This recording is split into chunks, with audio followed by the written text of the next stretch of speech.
오늘 읽은 성경 베드로전서 1장 3절에서 9절은 베드로가 기록한 편지입니다. 베드로는 원래 갈릴리 바다에서 고기 잡는 어부였습니다.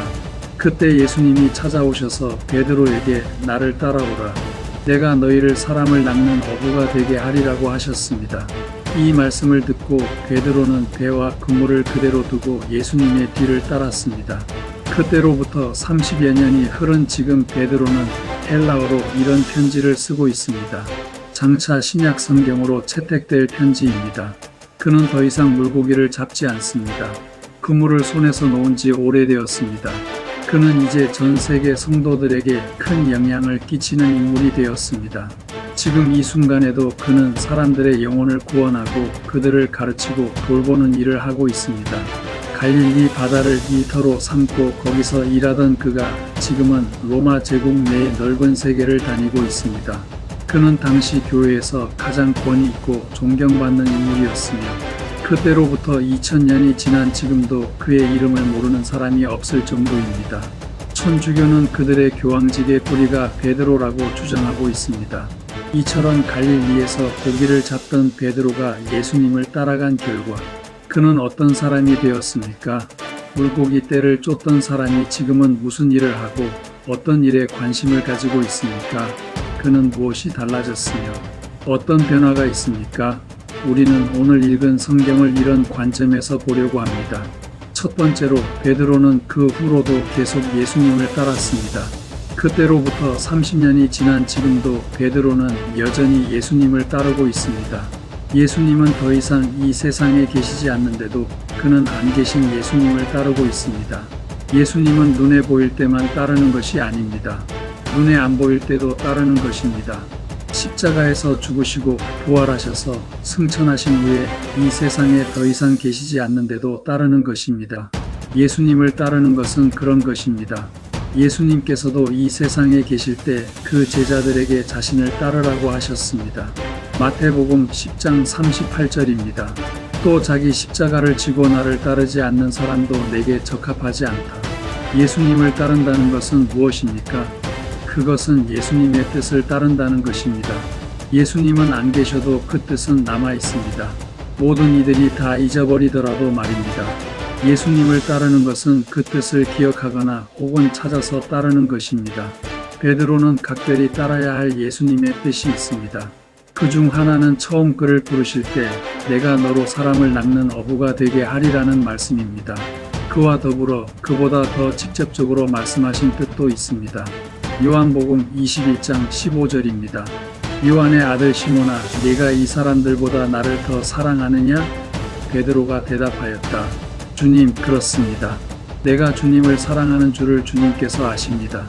예수께서 그에게 말씀하셨다. 내 어린 양 떼를 먹여라. 예수님은 그 자리에서 이와 똑같은 질문을 3번이나 하셨습니다. 이것이 베드로를 향한 예수님의 뜻입니다. 베드로는 그때로부터 30년이 지난 지금까지 그 말씀을 따르고 있습니다. 그렇게 예수님의 뒤를 따르는 것입니다. 지금 이 편지를 쓰고 있는 이 순간도 그는 예수님을 따르고 있습니다. 로마에서 잡혀 순교할 때까지 잠시도 멈추지 않았습니다. 끝까지 그를 부르신 예수님을 따라갔습니다. 보이지 않아도 따라갔습니다. 베드로의 경우는 이처럼 예수님의 양들을 치고 그들을 말씀으로 먹이는 것이 예수님을 따르는 것이라면 여러분들의 경우에는 어떻게 하는 것이 예수님을 따르는 것입니까? 그렇게 예수님을 따르고 있습니까? 두 번째로 베드로는 예수님을 따르면서 하나님을 알게 되었습니다. 예수님을 따르는 것은 그저 그 뜻만 행하는 것이 아닙니다. 베드로는 하나님을 아는 데에 있어서도 예수님을 따랐습니다. 특히 아버지이신 하나님입니다. 오늘 읽은 성경 3절 상반절입니다. 우리 주 예수 그리스도의 하나님 아버지께 찬양을 드립시다. 하나님께서는 그 크신 자비로 우리를 새로 태어나게 하셨습니다. 여기서 베드로가 하나님을 부를 때 우리 주 예수 그리스도의 하나님 아버지라고 합니다. 그에게 있어서 하나님은 예수님의 하나님이시고 또 예수님의 아버지이셨습니다. 그 하나님은 예수님의 아버지이시니 베드로에게 하나님은 예수님을 닮은 하나님이십니다. 우리도 친한 친구가 있으면 그를 통해서 그의 아버지 이야기도 듣게 됩니다. 가끔 그에게 야단 맞은 이야기나 이런저런 이야기들입니다. 무슨 일을 한다는 이야기도 할 것이고 때로는 자랑도 할 것입니다. 그런 식으로 친구를 통해서 알게 되는 것입니다. 그 집에서 모르는 어른이 친구의 얼굴을 닮은 것을 보면 이분이 그 친구의 아버지시구나라고 알고 인사할 수 있습니다. 그런데 만약 대통령이 친구의 아버지라면 그 대통령이 훨씬 가깝게 느껴질 것입니다. 동네 아저씨 같은 대통령일 것입니다. 그 대통령에 대해서 뉴스에 보도되는 것을 보고도 그를 알 수 있지만 친구의 입을 통해 그의 아버지에 관해서 듣는 것이 더 진정성이 있습니다. 꾸미지 않은 훨씬 더 인간적인 모습을 알게 됩니다. 하나님도 이런 아들이 있으시다면 그를 통해서 알게 되는, 하나님은 내가 알 수 있는 가장 정확한 하나님일 것입니다. 베드로는 이제까지 구약 성경을 통해서 하나님을 알았습니다. 이스라엘의 역사를 통해서 나타나신 하나님입니다. 그 하나님은 천지를 창조하시고 아브라함을 부르시고 애굽에서 종살이하던 이스라엘을 이끌어 가나안에 들이신 분이십니다. 그 하나님은 전능하신 하나님, 자비하신 하나님, 언약을 통해 사랑하시는 하나님입니다. 그러나 이렇게 알게 되는 것도 중요하지만 이런 것은 어딘가 거리감이 있습니다.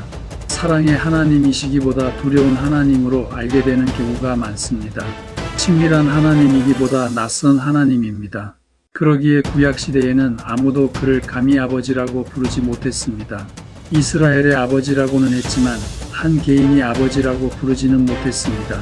베드로가 아는 하나님도 이런 하나님이었습니다. 그런데 예수님은 세상에 오시자마자 하나님을 아버지라고 부르셨습니다. 그는 하나님을 아버지라고 부르신 최초의 사람이셨습니다. 제자들에게도 하나님을 아버지로 부르라고 하셨습니다. 예수님이 가르치신 기도도 하늘에 계신 우리 아버지라고 시작합니다. 그리고 내 아버지는 너희의 아버지라고 하셨습니다. 예수님은 제자들에게 이렇게 하나님을 가르치셨습니다.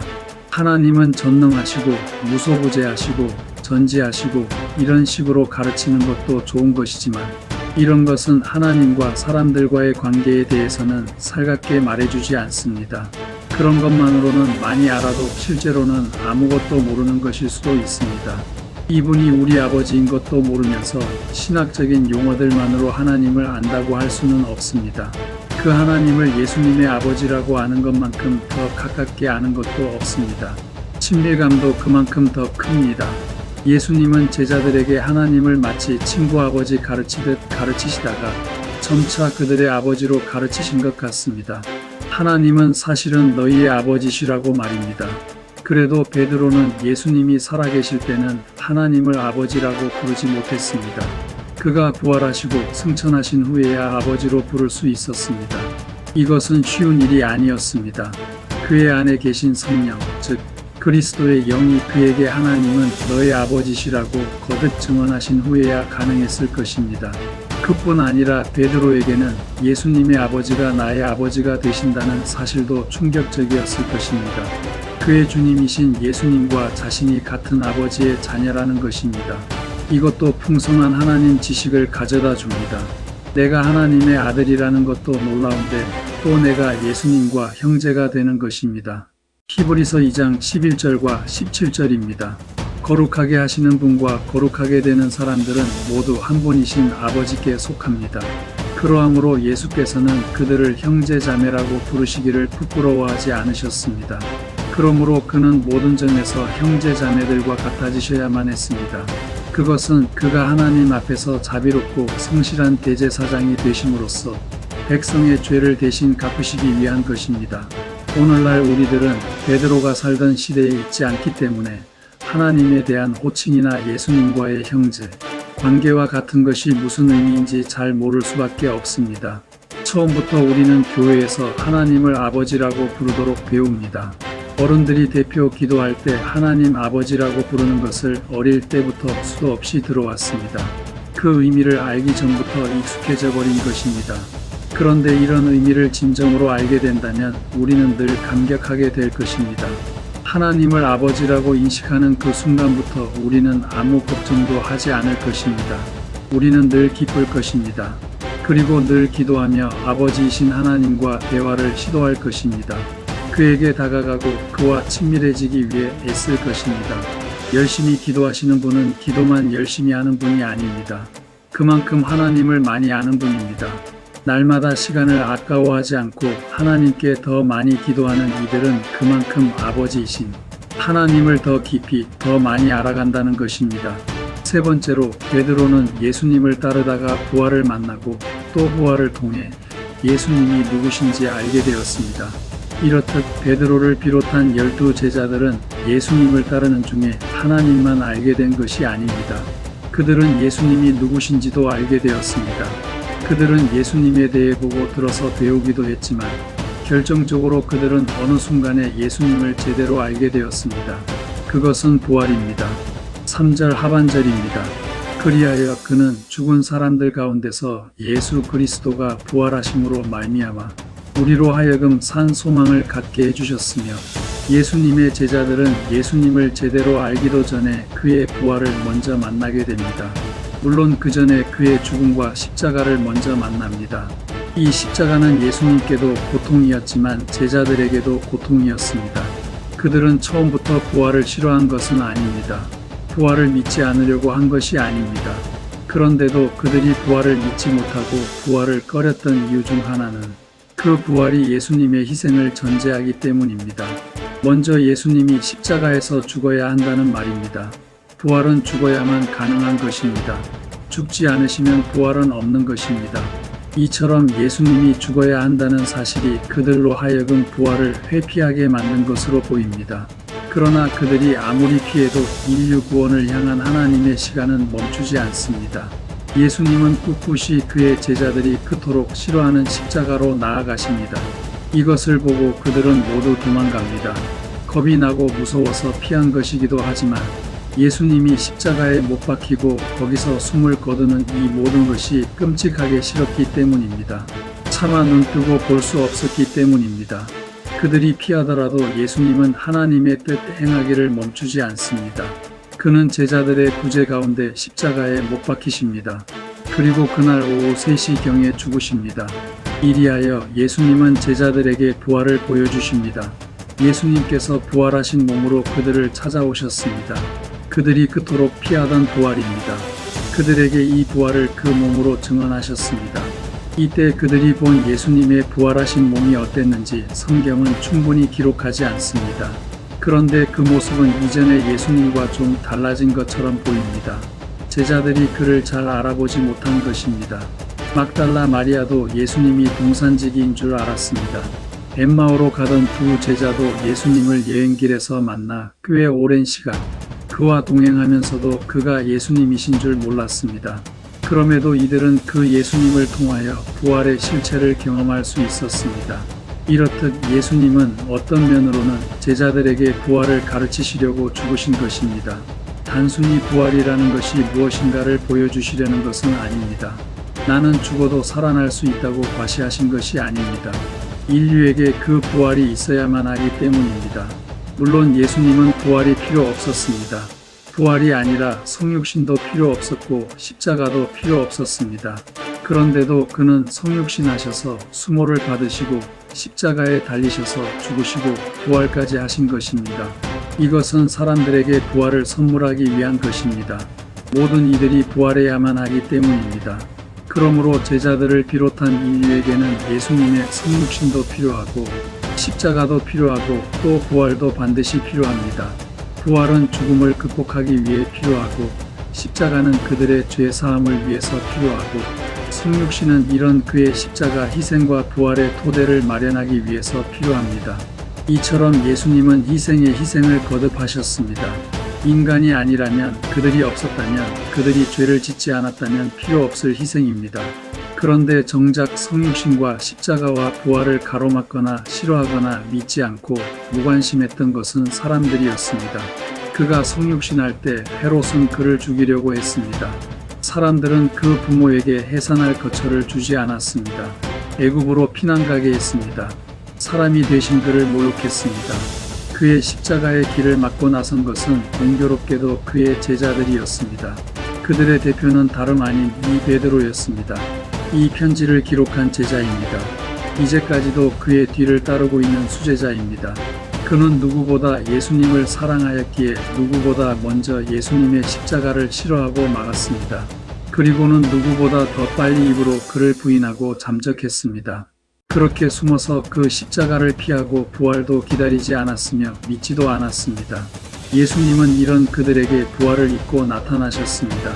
부활의 몸으로 그들이 숨어서 떨고 있는 곳으로 오셨습니다. 문이 굳게 닫혀 있는데도 어느새 그들 가운데 서 계셨습니다. 이제 제대로 부활을 가르칠 때가 온 것입니다. 예수님은 그들에게 부활을 보여주셨습니다. 먼저 부활하신 몸을 보여주셨습니다. 만져보라고 하셨습니다. 못 박혔던 두 손과 발을 보여주셨습니다. 그리고 믿음 없는 자가 되지 말고 믿음 있는 자가 되라고 하셨습니다. 요한복음 20장 27절입니다. 도마에게 이르시되 내 손가락을 이리 내밀어 내 손을 보고 내 손을 내밀어 내 옆구리에 넣어보라. 그리하여 믿음 없는 자가 되지 말고 믿는 자가 되라. 이렇게 베드로는 예수님을 통해 부활을 배우게 됩니다. 그전에는 그토록 등 돌리고 회피하던 것이었습니다. 낯설어하던 것이었습니다. 그런데 우리가 부활에 대해서 알아야 할 것이 하나 있습니다. 그것은 죄사함과 부활의 관계입니다. 우리들은 이 둘의 역할을 잘 구분하지 못합니다. 죄사함 받으면 저절로 부활한다고 생각합니다. 설명하기 어렵지만 죄사함이라는 것은 죽은 이에게 살아날 준비를 하게 하는 것입니다. 죽은 자를 살리기 위해 먼저 그 죽음의 원인을 제거하는 것입니다. 그 몸에 퍼진 독이나 바이러스를 제거하는 것입니다. 몸에 박혀서 그를 죽음에 이르게 한 화살을 빼고 그 상처를 꿰매는 것입니다. 혹은 기도를 막아 질식하게 한 이물질을 제거하는 것입니다. 그 다음 부활이라는 것은 심장이 박동을 시작하고 두뇌와 신경망이 활성화되는 것입니다. 멈췄던 몸의 기능이 움직이기 시작하는 것입니다.